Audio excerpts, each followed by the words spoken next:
A very good morning viewers, कैसे हैं आप सब। मुझे आशा है आप सब कुशल मंगल होंगे और आपका सप्ताह बहुत अच्छा गया होगा।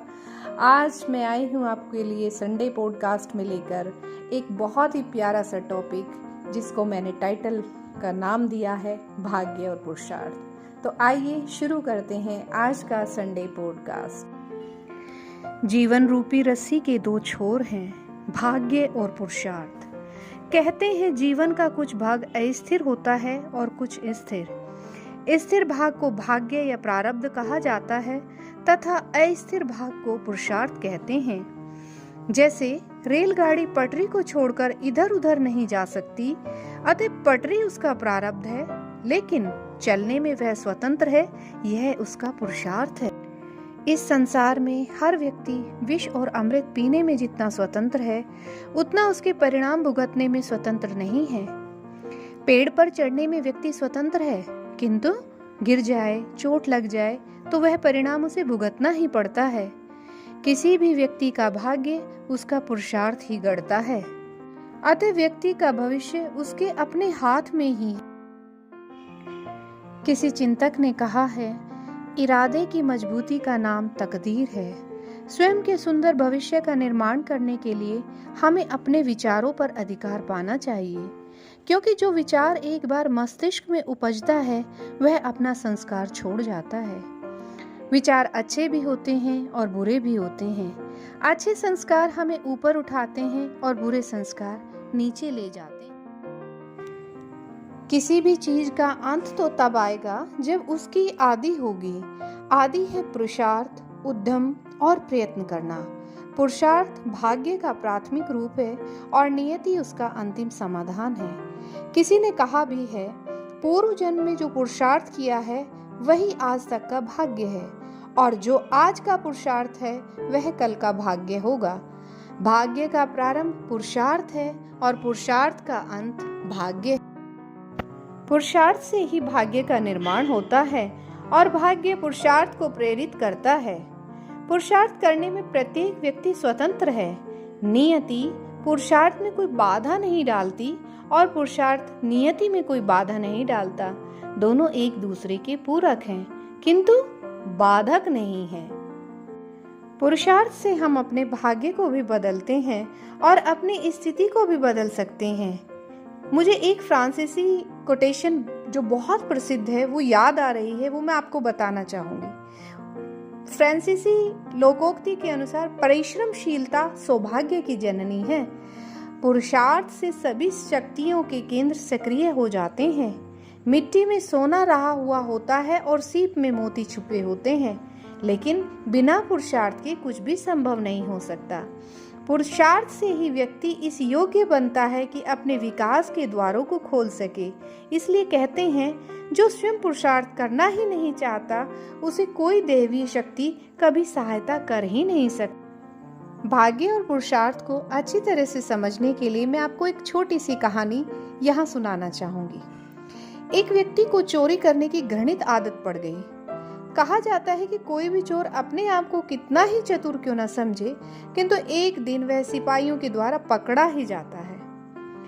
एक दिन सिपाहियों ने उस चोर को पकड़ने के लिए उसका पीछा किया। चोर अपना बचाव करने के लिए पूरी शक्ति लगाकर भाग रहा था। इस तरह चोर और राजपुरुषों के मध्य दौड़ की प्रतियोगिता शुरू हो गई।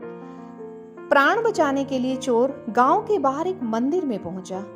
उसने करुणापूर्ण स्वर में देवी मां से स्वरक्षा की प्रार्थना की। चोर का कातर स्वर एवं विनम्र वाणी को सुनकर देवी का कोमल हृदय द्रवित हो गया। देवी ने कहा, तुम घबराओ नहीं, राजपुरुषों का दृढ़ता से सामना करो, मैं तुम्हारे साथ हूँ। सामना करने की बात सुनकर चोर का शरीर कांपने लगा। वह बोला, माँ, यदि मुझ में सामना करने का सामर्थ्य होता तो मैं तुम्हारी शरण में क्यों आता। अतः अब मेरी रक्षा करना आपके हाथ में ही है।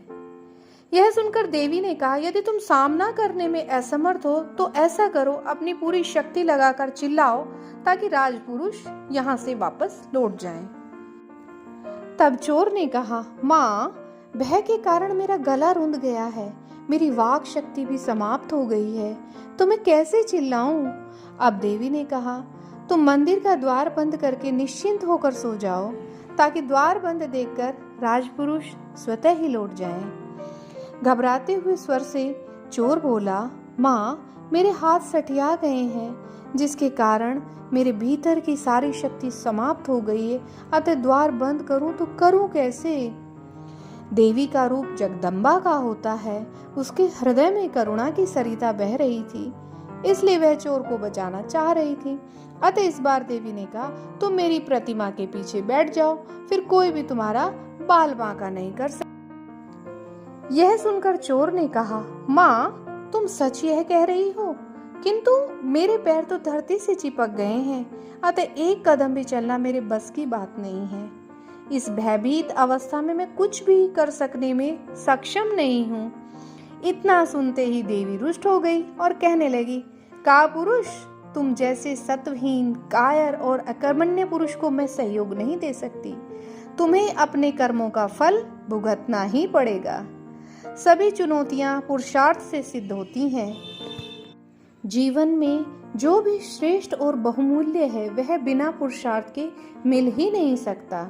भाग्य मनुष्य के जीवन को बदलने या न बदले, लेकिन पुरुषार्थ निश्चय ही भाग्य को बदल देता है। शर्त मात्र इतनी है कि पुरुषार्थ सोच समझकर सही रूप में और ठीक समय पर किया जाना चाहिए। किसी विद्वान ने लिखा है, मनुष्य अपने भाग्य को नहीं ढूंढता, अपितु भाग्य उसे ढूंढ लेता है। उपलब्धि चाहे आध्यात्मिक हो या लौकिक, किंतु पुरुषार्थ आवश्यक है। चींटी यह कहकर अपनी चाल नहीं रोकती कि मैं हाथी की बराबरी नहीं कर सकती। पुरुषार्थ करती हुई वह पहाड़ पर चढ़ जाती है। स्वयं पुरुषार्थ से ही उत्थान का मार्ग खुलता है। पुरुषार्थ से कदाचित कार्य सिद्ध हो या न हो, किंतु पुरुषार्थ कभी निष्फल नहीं होता। कल्पना करें कि कोई व्यक्ति बगीचे में फल लेने गया, वहां यदि उसे फल नहीं मिले तो क्या, पुष्पों की सुगंध एवं स्वास्थ्यवर्धक हवा का तो लाभ मिलेगा ही मिलेगा, अवश्य मिलेगा। इसलिए कहा है, निरंतर श्रम के आराधक बनो और प्रगतिशील दृष्टिकोण रखो। इसे जीवन का मूल मंत्र बनाओ। रुको मत, चलते रहो, बुझो मत। मुझे आशा है मेरे प्यारे लिसनर्स, आपको जो भाग्य और पुरुषार्थ के विषय में मैंने जानकारी साझा की है वो आपको कर्णप्रिय लगी होगी। अगर आपको प्रिय लगी है, पसंद आई है, तो मेरी ऑडियो वीडियो को ज़्यादा से ज़्यादा लाइक करें, शेयर करें और मेरे चैनल को सब्सक्राइब करें। Thank you. Have a wonderful Sunday. Bye bye.